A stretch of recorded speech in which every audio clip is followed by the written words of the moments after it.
Well, Junior Hadassah grew as with a very young and exciting and vibrant group of young people who were defying past programs that were set and so forth. One of the big things we did was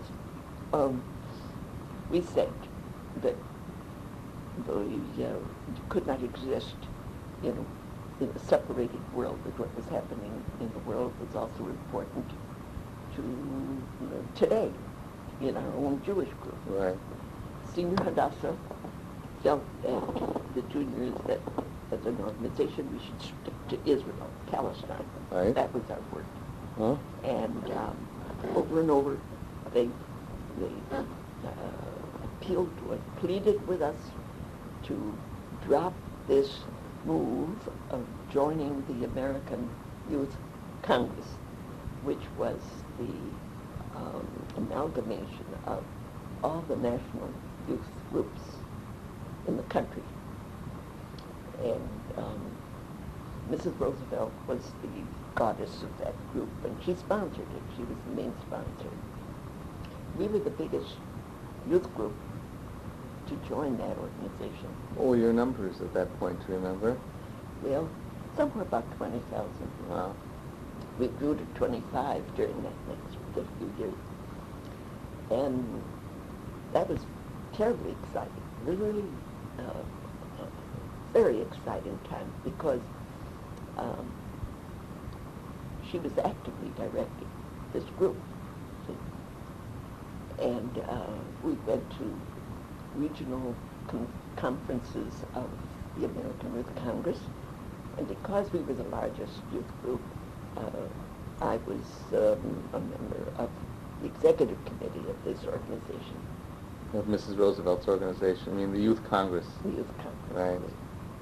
And at these Congress meetings, the Arabs had a very important role. They took the floor at every convention and condemned Zionism and condemned the leaders of Zionism, and we sat there helplessly listening to this, and we really didn't have the tools with which to fight them. And we kept appealing to the Zionist organization, look what's happening. These are college youth, and give us the tools, give us something that... I mean, there were Arab college students active then, like yes, it's the situation now. That's Yeah. right. That's right. And anyhow, that was part of it. Then, let's see, I think we were in it for about 3 years. And when I say in it, actively. What were the causes that you tried to do as a national youth organization? What were you concerned about? Well, at that time, most of us were involved with fighting communism and attracting young people to be interested in expressing themselves and doing something about government and political stuff. And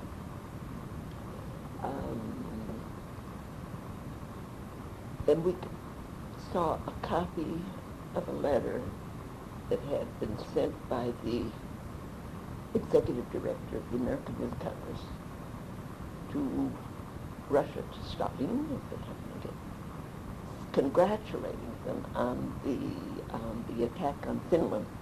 Mm. And then our suspicions were sustained, definitely, because we were having the feeling that the communists had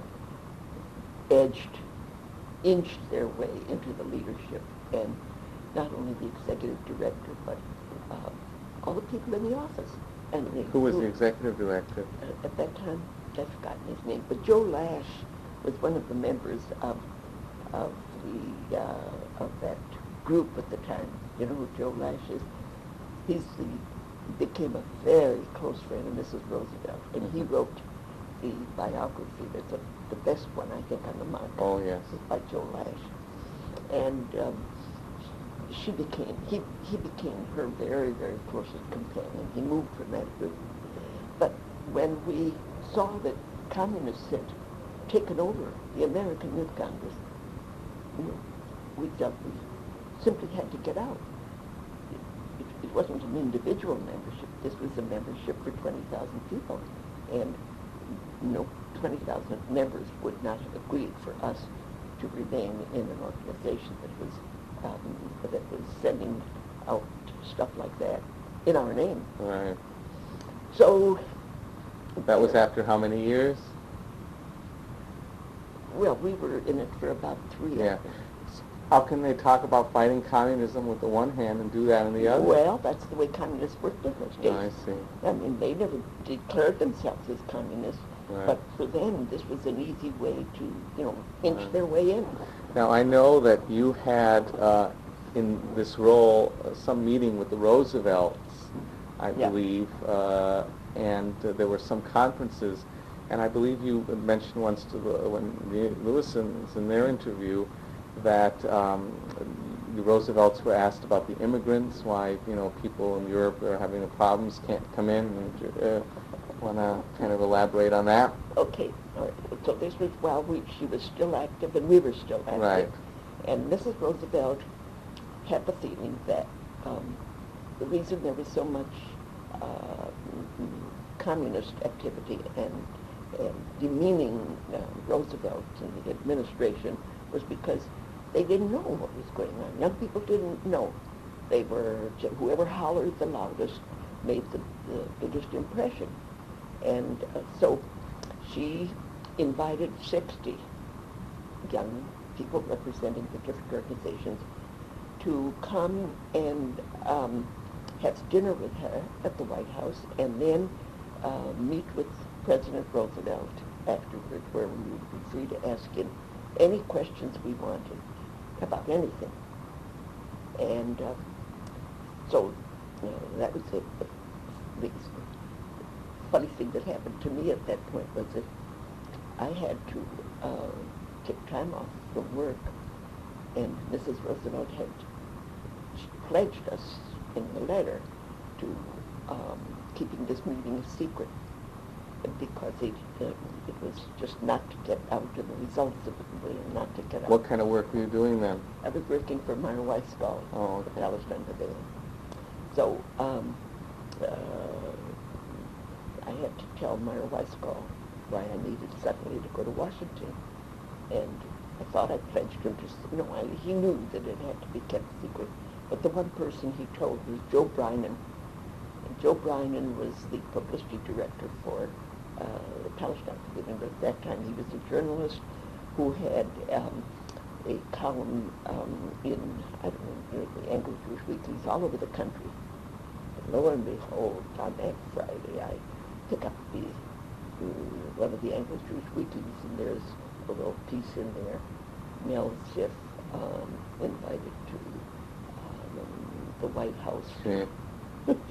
And Joe Brynan had to send a cable to all of the Anglo-Jewish weeklies, to delete it wherever possible. It appeared, I think, still in what he got.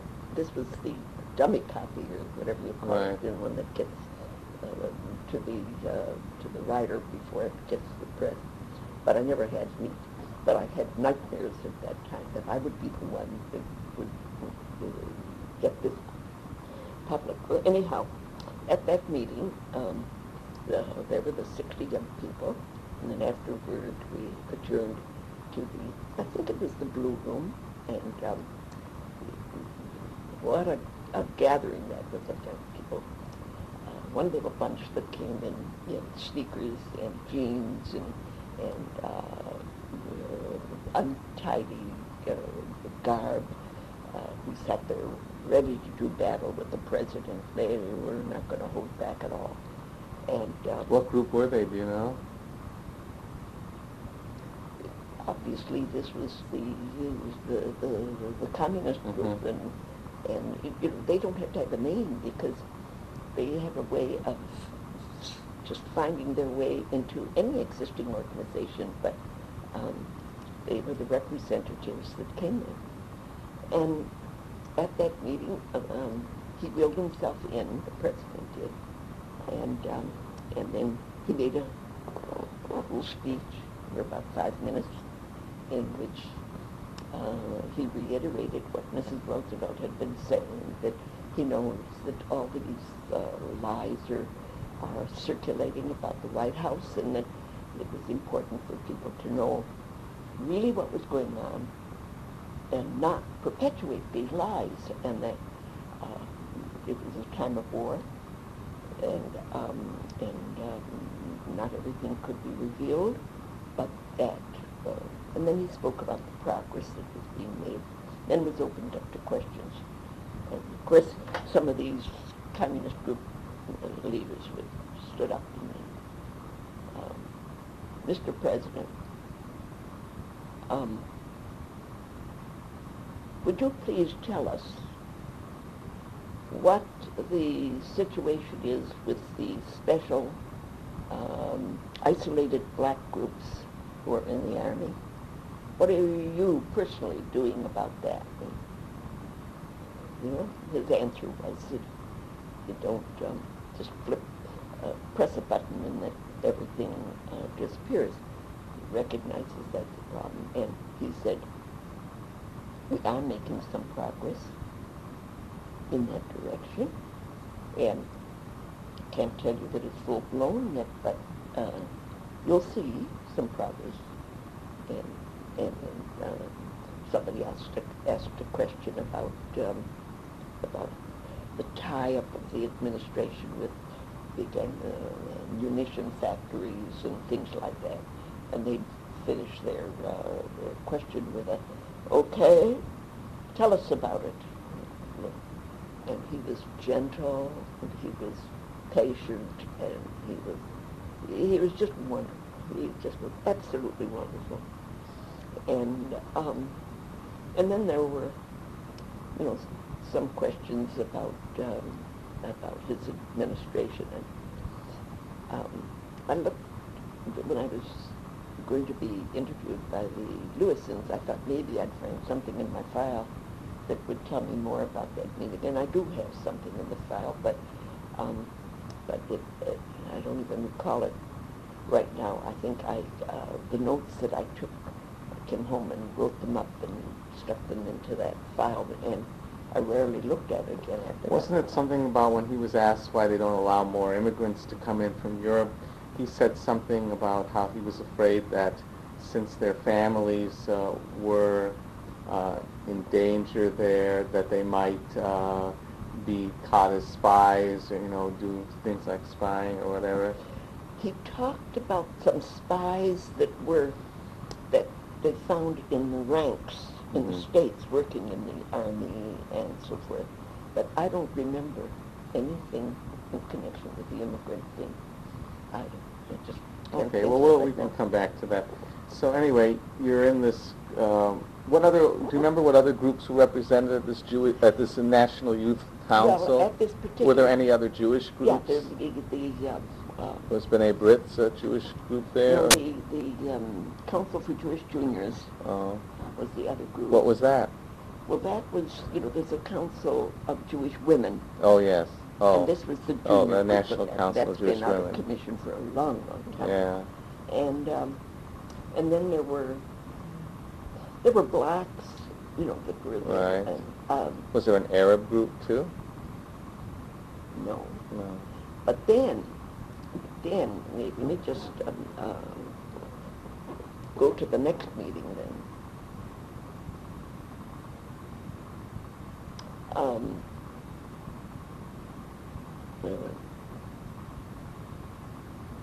Well, after that meeting, it was maybe 6 months or 8 months later, when we decided that we had to leave the American Youth Congress. And I had led my group into it, using every ounce of strength I had because I believed in it. And now I felt the responsibility that just plagued me of having to remove ourselves from it. How do you do it? And Senior Hadassah would have been just tickled at that point. And just innocently, with my encouragement of my executive committee, I wrote a letter to Justice Brandeis. And I told him what was happening and that we needed some wisdom on what to do at this point, and would he care to make a statement or to help us think this through or whatever. And I got a letter back saying that it would not be wise for him at that point to make a statement.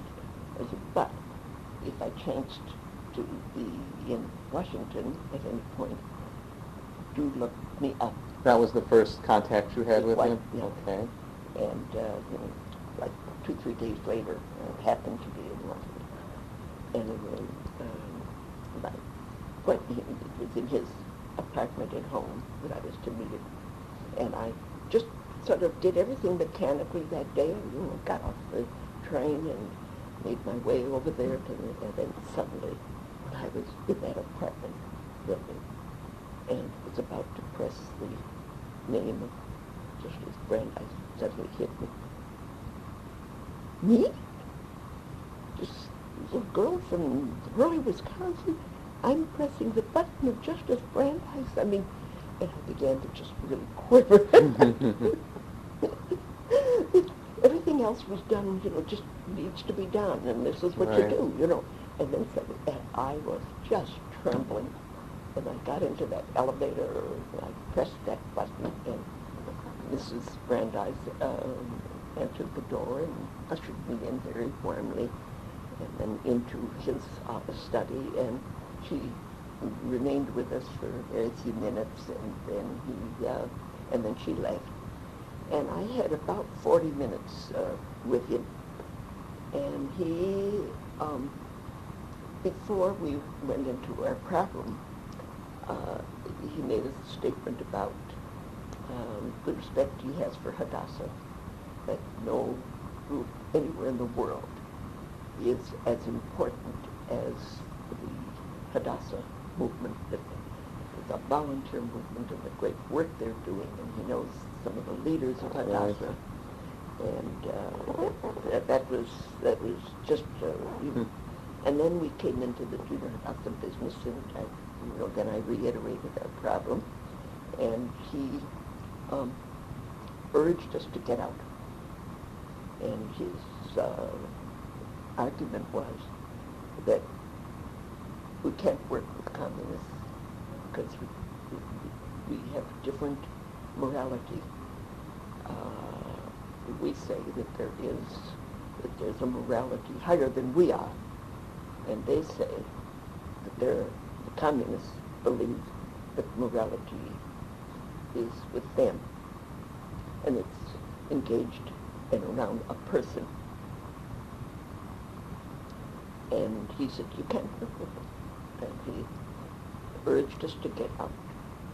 And anyhow, I came back after that and had the courage to call a special meeting of the board and told them of this experience and why we had to get out, and everyone endorsed it. And then a few days later, we resigned. And the copy of the resignation must have gotten to Mrs. Roosevelt before it had been acknowledged by the Congress, because she phoned us and pleaded with us not to get out.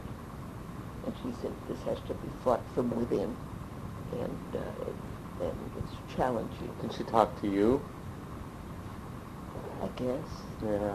I really don't remember whether it was to me or to the executive director now. Who was the executive director? Alice Bernstein at the time. Where was she from? New York, Bronx.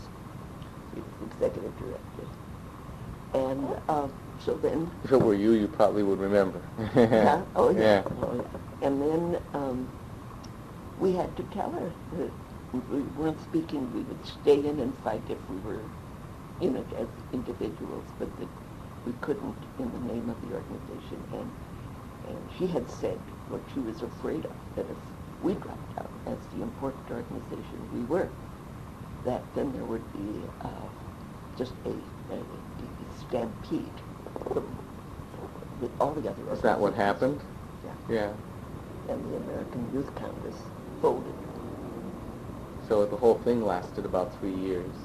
Well, no, it had been a few years before we Oh, came I here. see. Okay. So then she was still determined that she believed that the future belonged to the young people, and that the only way that they will be able to take over and do the things that they have to do is if they were educated. And so she called another conference, and this was of just 6 of us. I represented the Jewish group, and we were to spend the day with her. So she met us at the Mayflower Hotel in Washington for breakfast, and then walked us from the Mayflower back to the White House in time for a lunch at the White House. And there were beets on the plate, and in my effort to brush away anything that I couldn't eat from that plate, some beet got under the White House tablecloth. One of the things I remember very well. And but there was sort of chit-chat around the table. It was just 6 of us in here. Yes, and Harry Hopkins was there. Who was he? He was then Secretary of State, I think.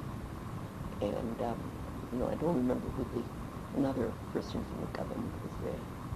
And then we went into her private study, and we knew what she wanted, what we were there for, to begin a new organization. And she spent until 5 o'clock. Mind you, this was from something like 9 in the morning. And we were there until 5 o'clock. And in her private study, she had stacked up there 8 or 10 big volumes in which were listed every national youth organization, and went through page by page. And those of us who were there were asked to comment whether we knew them and whether they were worthy to be invited to a new organization. And we came away from that meeting believing that there would be a new organization under her guidance. And then it was still born. The war thing had developed and just never got off. You know what?